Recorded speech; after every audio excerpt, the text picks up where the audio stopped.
your host, Cain Stevens.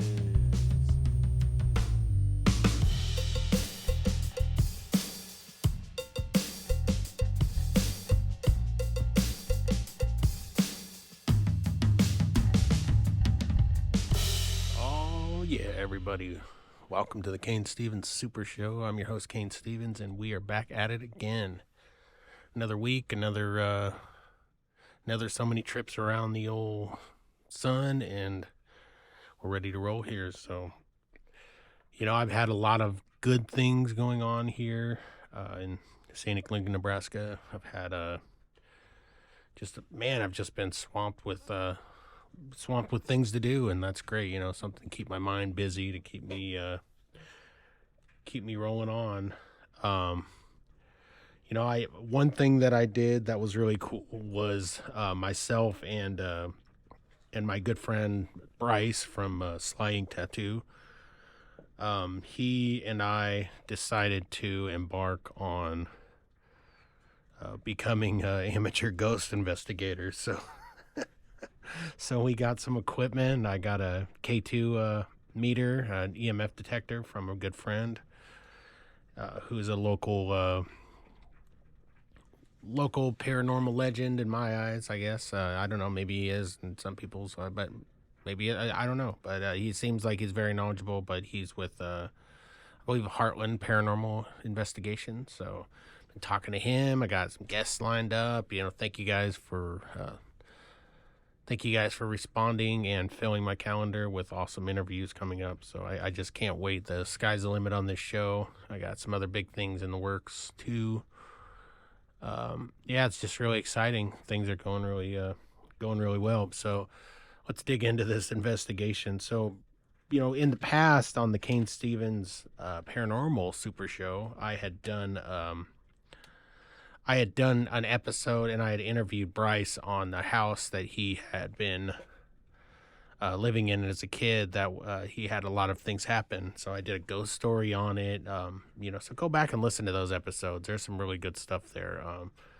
I'm trying to think which one his was. I can't remember if it was the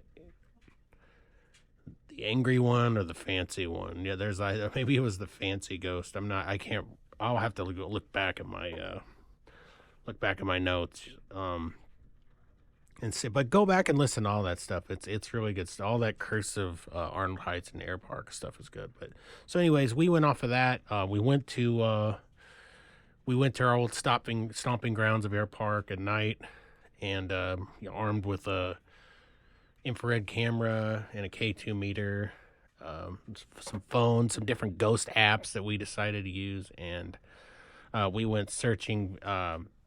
Since we couldn't actually search the house, we kind of just searched the grounds around. I talked to a guy. I'm pretty sure he thought I was nuts. Walked up to him, introduced myself as he was standing outside. I told him what we were doing, so he didn't think we were like dirty peepers or, something, or like unleash his dog on us or something.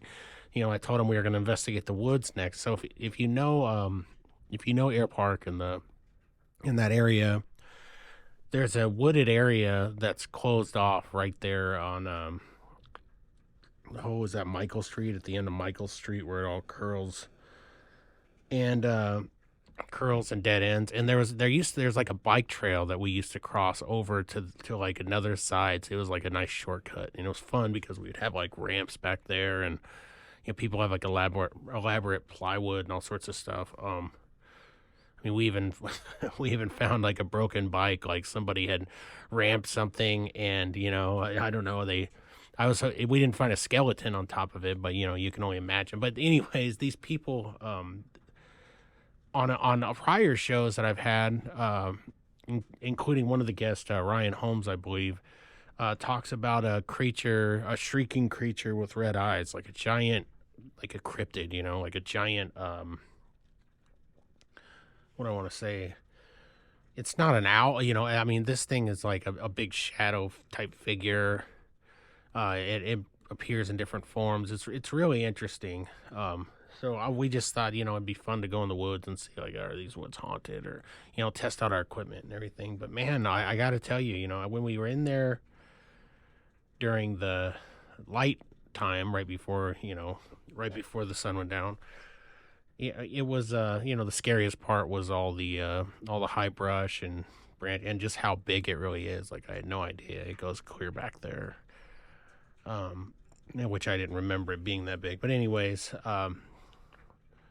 where our biggest fear was like were like bugs and all sorts of things. So, but man, it did take on a different feel at night. I mean, obviously it does, right? I mean the nighttime, the woods, but we're walking around and I'm using like a what's the app here? Let me look at this here. There was an app that had really good reviews out there for ghost hunting tools on your Android and on your. I have an Android phone. It's called the Ghost Hunting Tools app, and what this thing does, oh, excuse me. What this thing does is it basically does the white noise thing. It has like a massive library of words that an entity we could take out of it and basically it has an EMF detector on it, which electromagnetic fields are important in ghost investigation because, supposedly when an area where there is no electromagnetic field, no reason to, like the woods, and you're getting a base reading of 0, it is very interesting when things are happening. I would say to document the idea, if you're getting spikes out there all of a sudden when you had nothing happening the whole time, I'd say that's pretty significant. And I'll be darned if we didn't have things happen. So we were checking it on both. I was checking out this app and some words started coming up, which was very interesting. And like the meter was going nuts on the phone app, but it wasn't going crazy. We had done some really good like field testing of obviously the phone could set it off if you get too close. So we made sure we maintained a certain distance from each other and all this different stuff. So I mean we did a skeptical testing of everything. I mean we're sure we believe in the paranormal, but I mean I am a person who believes that is very skeptical of most of the things that people are saying. I'm not saying I don't believe it or that. I'm just saying I would like to test it for myself to see if I can find it. So, anyways, along with the hilarity of two grown men walking around in the woods with a headlamp, a flashlight, a K2 meter. I mean, it's pretty comical, really. Unfortunately, we didn't get any great video from it this night, but we're also kind of learning the whole system that we have on this camera and everything. But so some of the words that came up were very interesting. So, and especially when we're talking about as he and I were moving around and the conversations and the questions we were asking, I found it to be extremely interesting on some of it. So there was an area between 1047 and 1107 that is really interesting that Bryce brought up to me. So around those times, we were getting all sorts of massive weird hits. Like the K2 meter was going nuts. At one point, it had even spiked up to like high orange, which is like super high, and we have no idea why. And it didn't just do it for like a moment; it did it for quite some time. Let's read some of the words that came up here. So between 1047 and 1107 roughly. That's the nice thing about this app, and I am not a paid spokesperson for this app. I'm still on the fence about the app for my own reasons, but it is very interesting, and just for the sake of this experiment, let's go with it. So we had death and audience for words that came up. We had signal and fade that came up at that time, and mind you, this is as the meter's going off. Then we also had ritual, breath, and loud. And then it started talking about. I was actually talking to him, as this stuff was happening. Like, I wonder what they're talking about. And then the word cabin came up, which I thought was really interesting. And then a name came up, the name Ethan. And I'm wondering to myself, like, that's extremely interesting, right? I mean, if this has like why would Ethan be part of this massive dictionary of words that would just come up? Like, is there? So we ask questions about Ethan, and it's and then it comes up and it says outline. And we kind of took that as, well, maybe it's acknowledging we were right on the outskirts of this, and maybe I'm reaching here, but we were right on the outskirts of the woods there, because we decided to get out because we were seeing all sorts of stuff. We were hearing cracking. I mean, of course, there's creatures in there. We're seeing eyes all over the place. It was freaking us out. The bugs were massive, and then it said outline and arrangement. And so I thought to myself, man, some of this stuff that came up is extremely interesting. Like, what could it be talking about? I mean, and then so that was just one of the interesting parts that Bryce thought would be something to bring up on here. And it kind of went along with it was kind of leading. It was almost like something was trying to tell us something. So I found that to be pretty interesting. So then eventually there were some people as we came out of the woods. There were some people working in their house in the distance, not too far. I've been to, and I don't know what the heck they were doing in the backyard, but I mean, they had to have they had to have seen us and been like, well, no, there's a guy with I was holding this giant stick. I like using walking sticks, and I my thought process is something comes at us, at least I have something to swing at it, right? And like, if a werewolf tries to attack, like, that's gonna matter, or Bigfoot comes to shake our hand, I'm gonna swing that at him instead, and then he's gonna probably beat me to a pulp. But anyways, so we come out of there, and I come out of there looking like Moses, and we got like a camera and flashlight. I mean, they had to. I mean, it is Air Park, mind you, and anyone who's grown up at Air Park knows, all sorts of stuff happens. The kids come out of the woodwork, they do all sorts of things. But I mean, we were two grown men. I'm 41, and Bryce is I think a little bit younger than me, but essentially two 40-year-old men. Walking around in these woods, ghost hunting in the middle of the night. It had to be pretty comical, but they never said anything.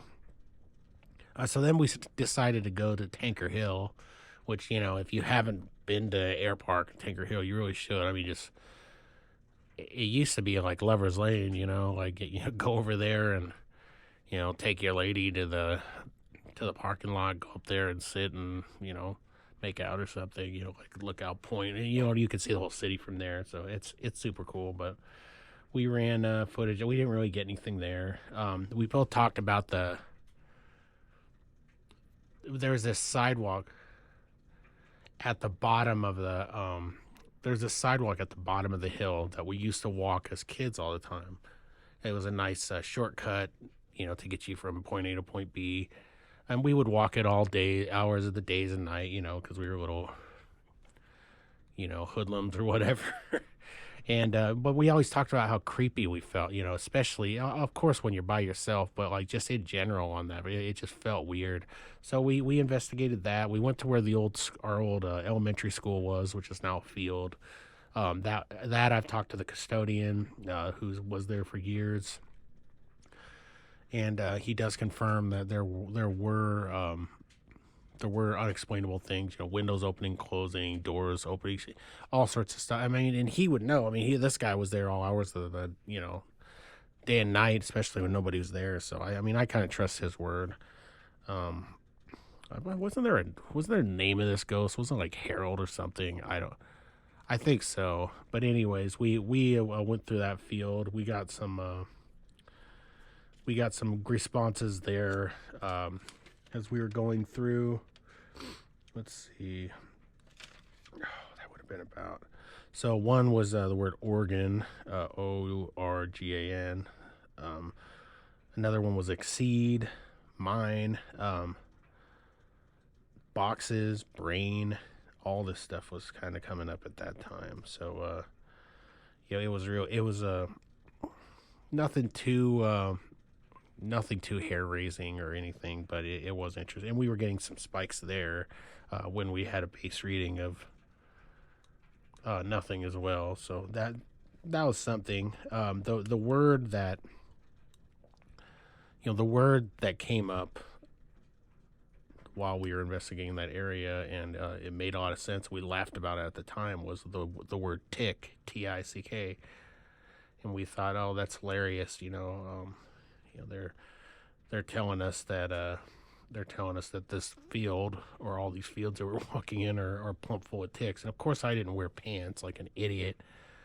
I wore shorts. So, but when a couple days later, here we are. I talked to Bryce. I thought I was in the clear on ticks. I looked down this morning, and I had a nice fat tick embedded in my side, which was extremely disgusting. I'm still kind of like, I'm grossed out. Like, I'm considering basically taking a blowtorch to the whole place and, throwing all my clothes away and and pouring gasoline all over myself or something. But I did get it out.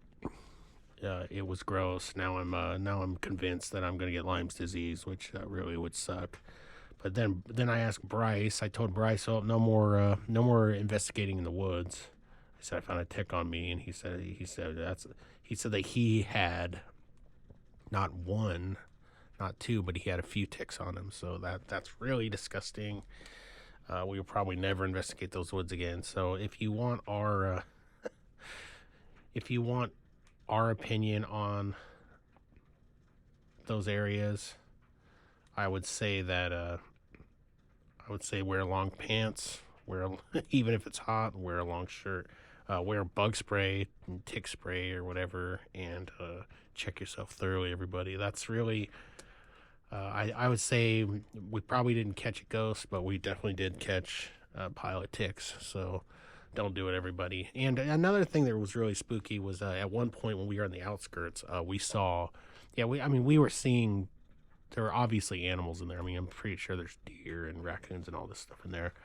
But we saw we saw a set of 5 eyes all together, all looking at us, and I mean that was really that really scared the hell out of us. So, I would say if people are having things there, I'm not going to say that those woods are haunted by any means. I'm not going to say the creature with red eyes is in there. But I will say that it definitely is scary, and that could cause kind of a haunted house effect where you're instantly scared because it's dark and it's the wood. But like I said, I'm not discounting what people have told me. I do believe them. I'm just saying I personally can't say that it is. But it was interesting stuff, fun times. Bryce and I have more plans coming up here pretty soon. We're gonna be we're going on a real haunted house investigation that we set up here in a week or so, where they've had 4 different paranormal teams there. So, and now they're gonna get a couple of idiots who are amateurs and probably don't know anything. We're gonna go in there, try to be as professional and as good as possible, but hopefully we catch something. But it's very gracious of them to allow us to come to their home and investigate. So hopefully we catch something good, because I believe that the other places that have been there have. So that's gonna be cool. In closing, it's good times. I mean, we're a lot of good stuff's happening. I did try the Ghost Tube app, which I want to do a review on, and that's more of like a spirit box and all sorts of different. And I will say that at one point, right there at the end, something said my name extremely loud, Cain, and I really can't explain that. I thought it was really weird. As to why and the tone of the voice. And then I asked them, do you want to talk to Bryce? Bryce is right here, blah, blah, blah, blah. And it quickly answered no. So apparently something wanted to talk to me. So cool beans. We'll save that for another time. But now I want to get into to an article that a friend of mine, who's going to be a guest on the show, shout out to Tracy out there in New York. She sent me a really cool article that I thought was I deemed it newsworthy. So let's just get into a little bit of the news. All right, so this one was out of looks like Rochester, New York, from the Channel 13 ABC affiliate Wham on 13wham.com. This one involves one of the infamous, I believe, at least for that area. There's a lot of white ladies, but this one involves the white lady. So let's play this little news clip here and see if we can, and we'll kind of get to the bottom of what they're talking about here. So let's check this out.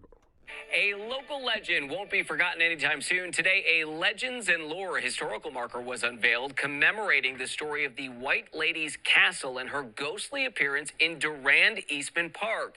It's one of our area's most well-known ghost stories about a woman in white who roams the hills and woods of the park searching for her lost daughter. The legend passed down from generation to generation. The young woman's fate remains unknown, but the legend says that on misty nights, you can still see the White Lady's ghost wandering down the roadside or shimmering over the lake in search of her daughter. That marker made possible by a grant from the William C. Pomeroy Foundation. In case you were wondering, the stone wall was never actually the crumbling remains of the White Lady's Castle, but rather a dining hall for park visitors built in 1911 that later fell into disrepair. All right, so there you have it. You know, I think that was pretty cool, honestly. I wish that more places like here in Lincoln, I wish that they would kind of take some of this stuff, at least the cool folklore and stuff like that, more seriously. It'd be cool to have some of the historic haunts be recognized. But man, that's a cool story. Well, once again, good looking out, Tracy from New York. I really appreciate it. That was a great story. So, you know, it's I don't know, it's kind of a feel good story. If you're not into ghosts, not really. It's not probably not a feel good story for the White Lady, but it is very cool. So, there's your news for this episode. So now we're going to. Since Bryce and I were revisited the house that he was talking about, we didn't get to go in. I decided that I was just going to kind of, I had a guest lined up for this episode, but, schedules don't always work out. And so being that we're still early in this iteration of the show, I decided to replay, if you haven't heard, I decided to replay the interview that I had with Bryce on his haunting.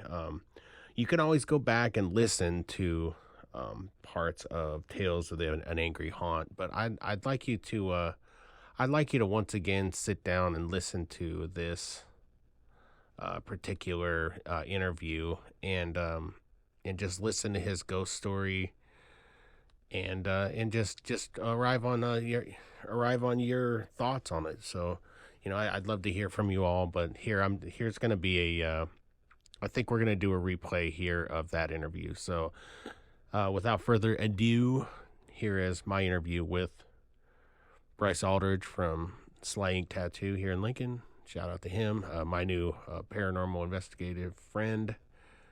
Well, he's not new to me because we're actually pretty good friends. And I've known him for a long time. So here we go. Enjoy the interview. Why don't you tell me a little bit about your experiences in Arnold Heights and in Air Park. We can say the street name or whatever, but I would just rather not say the numbers in case somebody does live there.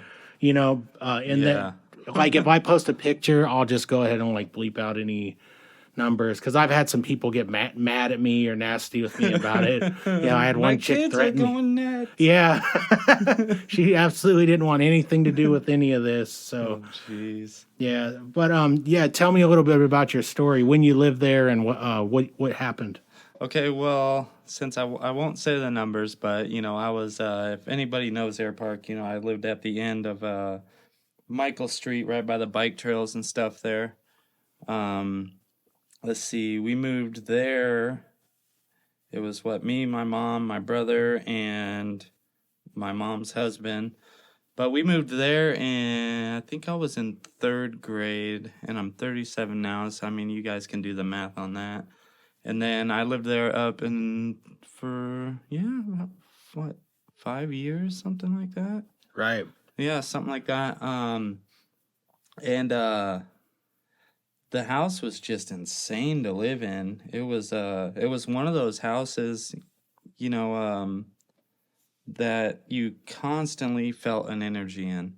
Right. It was never like a dull moment. Like, What kind of energy? Like did you just feel like you're being watched? Did you Well, feel that's- like a darkness or sadness? well, see, that's the weird thing is like it would pretty much feed off of how the things were going in the house. It seemed like for one instance, I would be My phone, like I would be in the shower or whatever, and let's keep this in mind. I was at home a lot by myself. I mean, my mom was always gone. My brother was 6 years older than me, so of course he didn't want nothing to do with me. Right. But just being in the shower, going from seeing shadows walk past the shower curtain, and it's like, what's going on, and I'd always come out and nobody would even be at home, it was just crazy, insane. Be sitting there watching TV, which I hardly ever did because I was one of those kids that was always out of the house, as long as I could. But, just an eerie feeling constantly. And, and then like when my mom would have her parties and stuff like that, or people would get into arguments at the house, it would like really flare up into like a negative thing, you know? Like if it was just a chill environment, it was always there no matter what, but it was just like weird little things happening, Mm-hmm. But if it was like a negative environment, that's when it really fired up. Right. Like, yeah, it was pretty nuts. And that's pretty typical of a lot of hauntings. Not all of them, but depending on the type of haunt it is, like negativity brings a lot of activity. So I mean that's wild. Did you hear a lot of voices? Did you have any of that type of stuff? There was a lot of thumping on the walls. Thumping, I never really heard voices that I can remember. Yeah. But one night in particular, it was one of those negative nights where, people were partying, the parents were drunk, and I'd sleep in my mom's room a lot, it seemed like. And I was in my mom's room, and the door just kept on opening and closing, Mm-hmm. And at first I didn't think anything of it because there was a lot of people in the house, you know what I mean? I figured people were just messing with me, my brother messing with me, like he always did. But when everything started settling down at the end of the night, my mom came into her room, she was laying down. I was trying to tell her, hey, this was going on all night, and it was like constant, like, because I could see the light from the hallway, it was dark in my mom's room. So I'd be laying there and, I mean, you couldn't hear the door, but I could always just like see, You're all right. see a light, shine on the wall and then stop, and then shine on the wall and stop. But anyways, she came to bed, she thought I was crazy, whatever. She didn't believe me, which is weird because she believes in all this stuff too. But, yeah, and then we're laying there, and my brother comes into her room. He's like, did you guys hear the pounding on the walls? And, we didn't hear it. Right. I've heard it before, but that night, I couldn't hear it. And his room was towards the front of the house, and her room was more towards the corner of the back of the house, So, we was like, no, we didn't hear it, you know. So he went back to his room, and then it started happening again. This time we heard it, you know, and it was loud. Yeah. So he came back into my mom's room. So there's all three of us in her room at night, like having a little bedtime party, and I don't know what really flared it up, but like the door started opening and closing, you know, while we were in there, all three of us. So we're all three witnessing this, you know. Yeah. And eventually, we got up and we shut the door and we shoved like a little throw pillow under the door, right? Yeah, to And keep then it kind of... yeah, keep it in place, and you know, thought maybe, I don't know, it was odd. There was no draft or anything in the house, so it was weird. But we put the pillow there, and then we're all laying in there again, and we just laid back into bed, so the light was still on, and all next to we seen was the pillow shooting across the room, and the door like slammed open so hard, like the doorknob made a hole in the wall. Holy crap. Yeah, like it pissed them off or yeah, whatever. it was insane. And then my mom, you know, she actually ended up calling the cops that night. Yeah. And thinking someone was in there. Yeah. And a couple of cops came out, and they were like, yeah, I mean, you guys have no windows open. You know, we looked around the house. Nobody is around the house. You know, Wow. it doesn't make sense. You know what I mean? Right. And that was probably one of the scariest moments I had there, you know. Well, and the fact that all three of you experienced it at once, Yeah. is pretty unmistakable. Like one person, skeptic, could come around and say, "Oh, they were spooked. It didn't really go on like Yeah. this." But when you have three people experiencing it at the same time, I mean, to me, that's pretty darn good evidence that something was happening there. And I mean, it was completely visible, you know. It wasn't like we just heard it happen. I mean, we seen it happen. You know? It's like, wow, nobody's there besides us. Who's gonna kick the pillow? Right. And who's gonna slam the door open and then nobody be in the hallway at all, you know? So a lot of the activity was door slamming and shadows moving and stuff. I mean, did you ever have other things move around in the house that you noticed, or things disappearing and reappearing in spots? My mom always had like these crystals and stuff. I don't know if you remember some of the houses out there in Air Park. They had those like little brick things that kind of separated the living room and the dining room area. Yep, you know? absolutely. She always had her crystals and stuff sitting on top of those, and those would always end up on the floor. Wow, that's really interesting. Mm-hmm. Man, it seems like whatever was there was just flat out pissed off. Yeah. Like most of the time. Yep, it was weird. Like, it was just... you think it happened, the stuff that happened there happened the whole time, constantly, as you were there? I don't think there was a moment in time that I lived in that house where I did not feel something. Like, and you felt uncomfortable most of the time, didn't you? And as a kid, that's pretty frightening. Yeah. Our dogs used to always run away. Oh, really? Yeah, like, I think we had 3 or 4 different dogs, and they would always run away. It got to the point where we thought somebody was stealing them from us. Because they would bolt and they're just gone. Did you lose them completely? Did you ever get them? We had one dog that we got back, and I think my mom ended up giving it to one of her friends. It was like a little border collie or whatever. Yeah. Little lassie looking dog. Now, the dogs, that's interesting too. Did the dogs growl or bark or whine at certain things that weren't there or anything like that? Did they seem scared? They always did seem a little skittish, like with everything, you know what I mean? Like, yeah. And they were never like dogs that I ever would like play with. Right. Because they were never like, I didn't know if my mom was just always getting defective animals or what the hell was going on, you know? And at that time, you know, I didn't know anything about, you know, animals sensing spirits or anything. I was young, you know, this is just crazy stuff happening at the house that I didn't understand, you know what I mean? Right. It was wild. Well, I'll ask you this, do you feel anything in this house as you come in? What do you feel in this house? Or maybe you feel things in general, I don't know. You know, this house, it feels pretty comforting, you know, as of now, you know.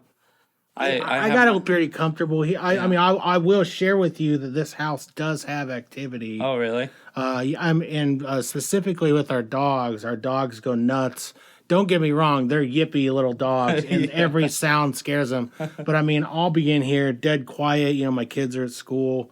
I'll be doing a mix or something with my headphones on, and these dogs will go nuts, and I'll I'll go and they'll be standing at the bottom of the stairway and they'll be they'll be looking at something and barking Yeah. like crazy. I'll even see them like back away for a second, like something's there.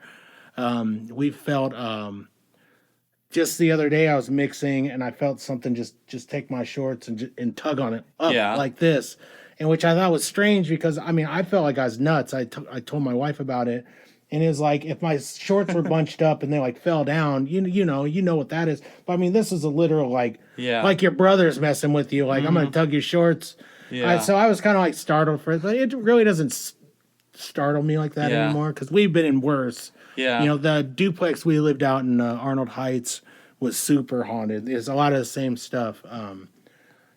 Things moving, pounding, just shadows all over the place. Rooms when you look down the hall where they're darker than they need to be, like something's like taking up all of the light in that room. Yeah. It was really strange. We were, I got grabbed in the ankle there and tugged. I mean, just all sorts of stuff. So, I mean, that's what got me interested. Obviously, I love Arnold Heights. Oh yeah, me and too. Air Park. I don't live out there. It was a great childhood out there. It was unbelievable. And I know it gets a bad rap, but sometimes I wonder if some of the negativity out there has to do with the haunting stuff. Yeah. But I don't want to, I'd hate to dramatize it like TV does. So Yeah. I don't want to push it too much, like, the whole place is, I know I call it the curse of Arnold Heights. And some of the people on the community pages, I get the laugh emoji, and they're probably like, "This guy's an idiot." But well, it's true. I mean, I think everybody that I've ever really talked to that lived in the older neighborhood like that, right, are always like, "Yeah, my place had some stuff going on with it too." And like even some of the newer houses that they've built out there, right beyond Olympic Heights, is I think the whole place is just crazy walking, activity. It seems like. I never really, I used to know you through, through Alex and those guys.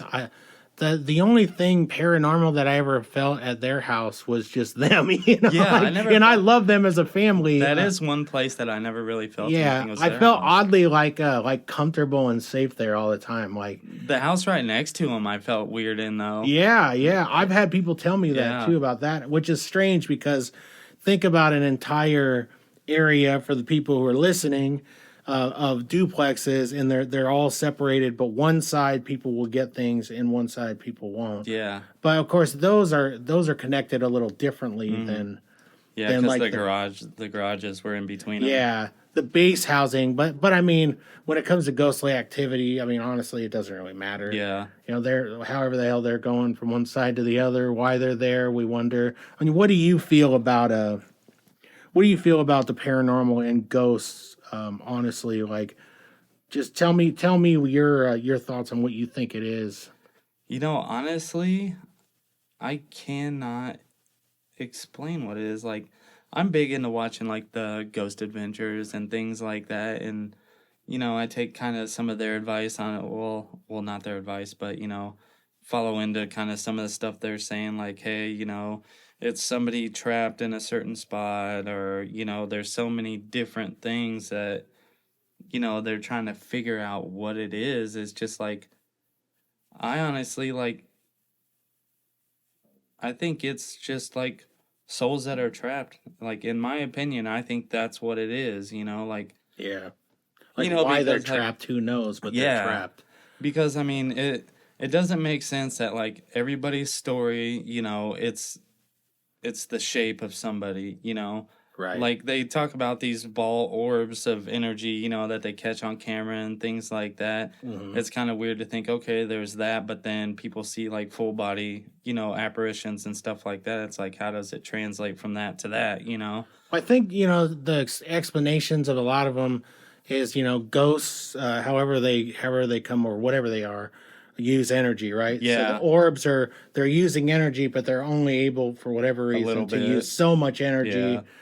Yeah. And then others are taking it all, like a full blast. But then I wonder to myself, like when you see like a Civil War battlefield or something, there's nothing out there. Yeah, it's for it's a bunch of fences and old cannons.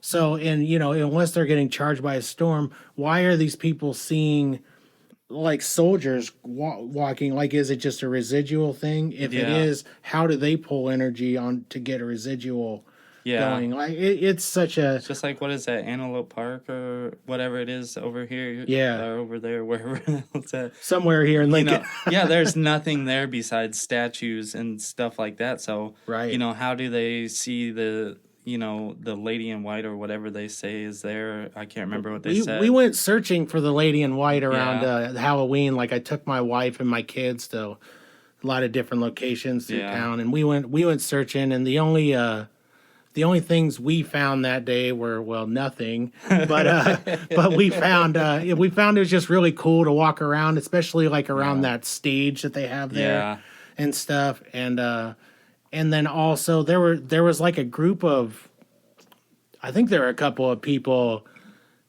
necking in the car, on the other side, because they seemed really concerned by us being there, and there were like a guy and a girl, probably. There's the energy for it to feed That off. was the energy to feed off.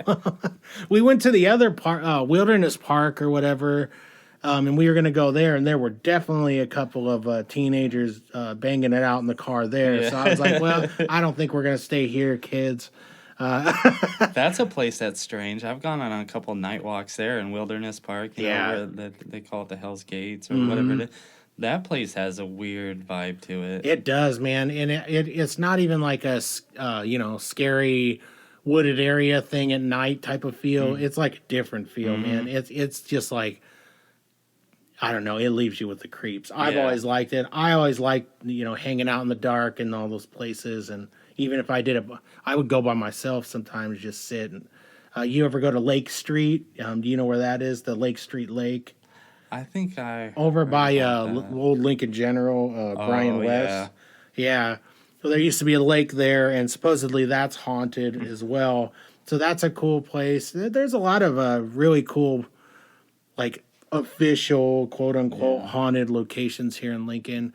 I'm just trying to make a case for Arnold Heights and Air Park as being one of the most haunted neighborhoods in the country. And the neighborhood is huge. It's a massive neighborhood. And it's only getting bigger, so they're only disturbing even more land. Right. You know what I mean? And you do your research on Arnold Heights, and you come up with all the military-based stuff. Yeah.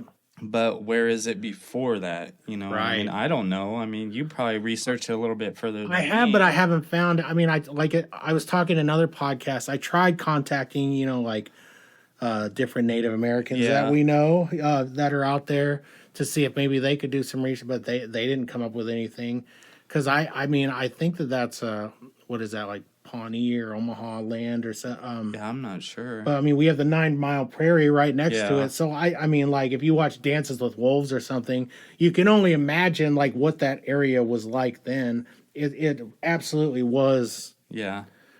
Indian land at one time. But my mom used to have this to older Indian lady that used to come to our house and drink with her and stuff all the time. They were booze hounds. Yeah. But my parents too. But I mean, she would every time she was there, like she would be outside and just like staring off into those woods, you know, and just like saying, hey, there is so many like negative things around here, you know what I mean? Wow, that's really interesting. And she used to always do that, and I mean, I've seen her do it plastered drunk, and I've seen her do it pretty much dead sober. So, right, and she was definitely one of those older Native ladies.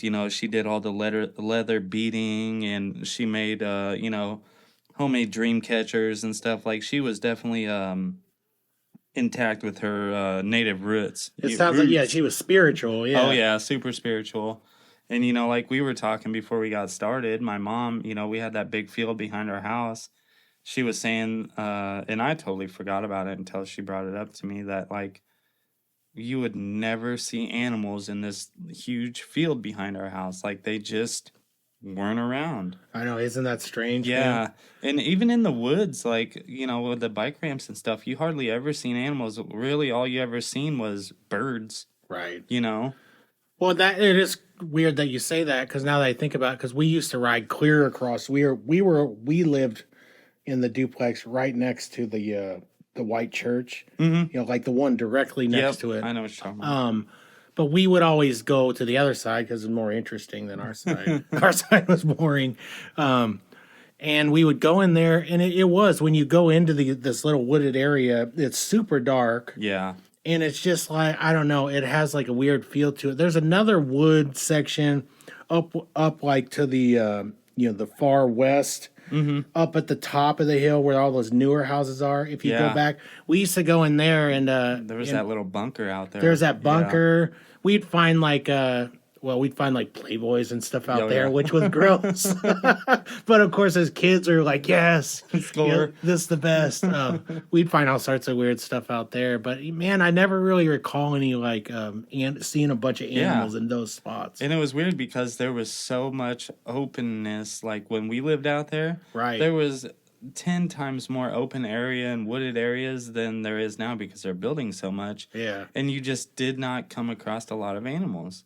It was weird. It's Like weird. if anybody went hunted, they had to go out further. It seemed like, Yeah.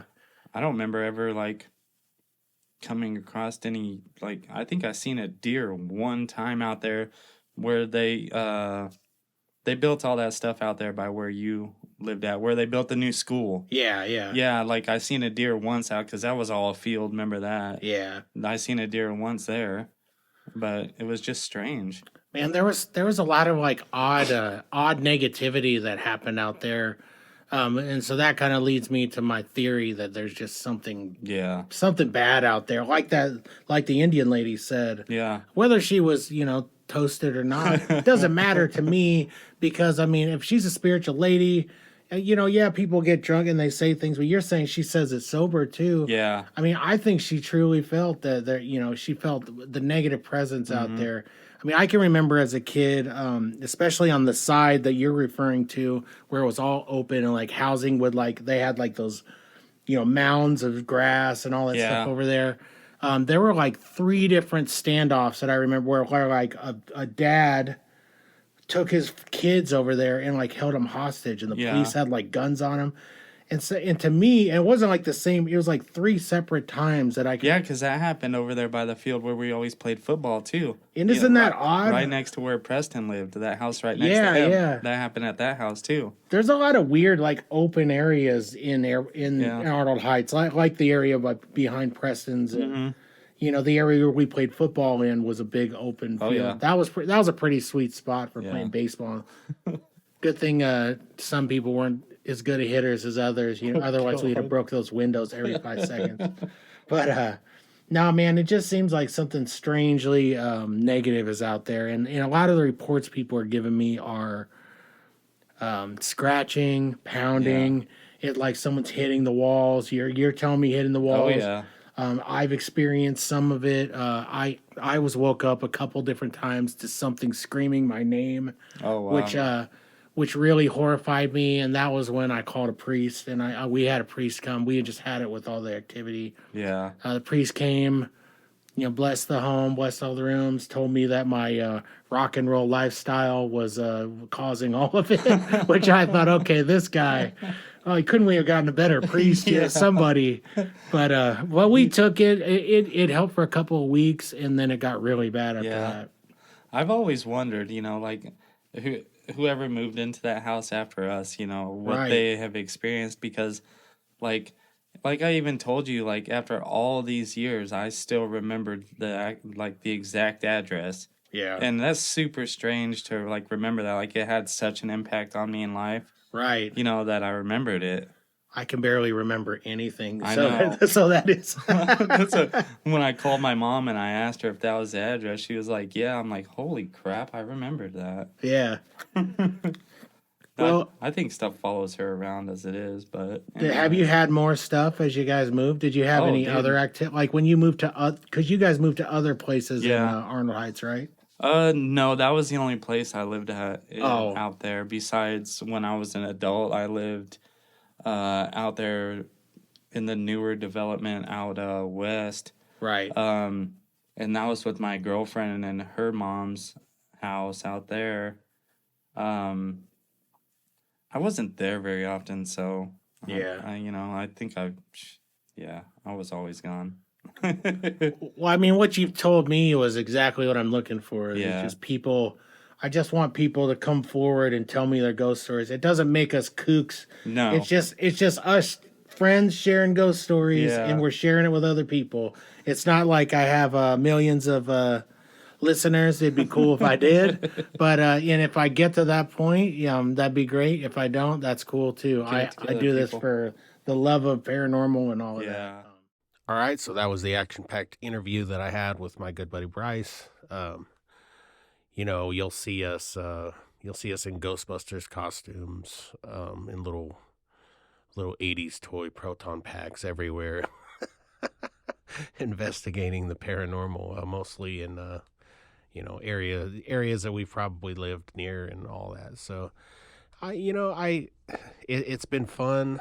It's been awesome, and I really enjoy what he and I are doing, and I just respect the guy a lot.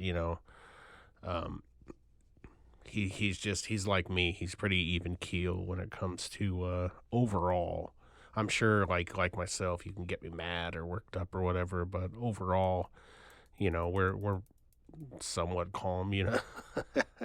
But man, he's a heck of a tattooer, and just a heck of a guy, and it's just really enjoyable. So I can't wait to share more of the adventures that we're gonna have. We have an actual investigation lined up at a haunted location in Arnold Heights. That's gonna be coming up here right after the 4th.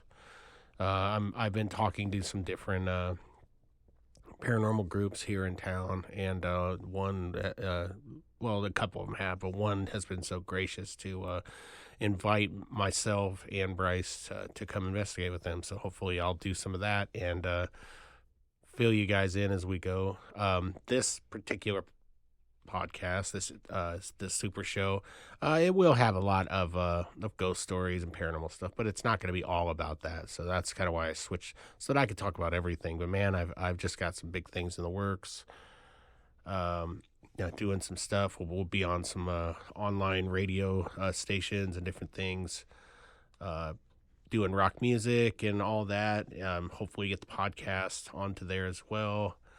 And this is how it goes, folks. I've got all these guests lined up. I've got people's attention. This is the grassroots movement. We got to by word of mouth and everything else. We just gotta get those follows, get those likes, get people paying attention. We'll get bigger guests. We'll just have a good time with it. I just want to give you guys a proper, good podcast and show, especially for the Lincoln local area. Not that there isn't good stuff out there, but I just I know it's out there, and I think that they're all doing a really good job. But I want to do something different, and I want to do something better, in my eyes. So I appreciate all the listeners out there and everyone. Keep tuning in. Tuesdays are the new podcast days, so I will be releasing then. I've got some Cain Stevens Super Show after dark type stuff that I'll be releasing as well as extra. And man, there's just the sky's the limit, everybody. So with that being said, we're gonna have to close this one out. I guess I must have, I don't know if the dream book that I had before burst in flames. I can't remember what I did with it. Maybe I sold it at a garage sale or passed the savings on to somebody else. I did get it for 75 cents. So I'm gonna have to buy a new dream book so that we can do some dream segments and goofy stuff. I guess I could read your horoscope or like when we used to call this is how old I am, when you used to have to call on the telephone those numbers and you can get your horoscope through that. You'd look at the phone book, you'd always forget like the whatever numbers you'd punch in, but then you'd dial it up and you'd get that. And man, our kids just have no idea the type of stuff we had to go through, and the life of talking to people on the phone all the time, telephone, and falling asleep, talking to your girlfriend or whatever. But man, what a time to be alive, right? So thank you guys for tuning into the Cain Stevens Super Show. And, I just want to wish you guys a happy 4th of July weekend, and try not to blow up your hands, legs, feet, and well, blow off any appendage or anything really at all. Try not to get hurt out there, kids. I will. I'll talk to you next time. We'll catch you on the flip side.